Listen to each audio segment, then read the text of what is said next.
আচ্ছা, আপনার কি কখনো এমন হয়েছিল আপনি কোনো একটা সমস্যা নিয়ে চিন্তা করছেন, তারপর আপনি কোনো একটা জায়গায় গেছেন এবং সেখান থেকে বের হওয়ার পর আপনার মনে হয়েছে, আরে এই সামান্য সমস্যা নিয়ে ভাবছিলাম, বা এটার তো এই পথ আছে সমাধানের।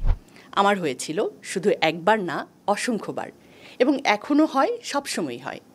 শুধু আমার না, আমি আমার পরিচিত অনেকেরই এটা হতে দেখেছি।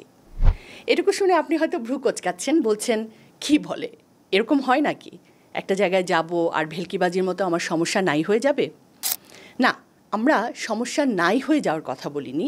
আমরা বলেছি আপনার মনে হবে, আরে সমস্যাটা তো এত কঠিন কিছু না, এটা সমাধানের একের বেশি অপশন আছে, ওয়াই নট আমি একটু এভাবে ট্রাই করি বা ওভাবে ট্রাই করি, ইত্যাদি। দর্শক, আমি আসলে কোয়ান্টামের সাদাকান কার্যক্রমের কথা বলছি।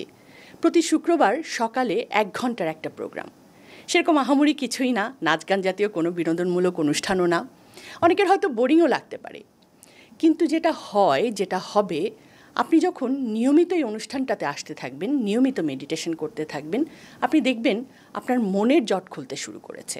নানান জট, এই জট, সেই জট, এবং একটা সময় আপনার চিন্তাগুলো ক্লিয়ার হতে শুরু করবে এবং সমস্যাকে তখন আর সংকট মনে হবে না, মনে হবে নতুন সম্ভাবনা।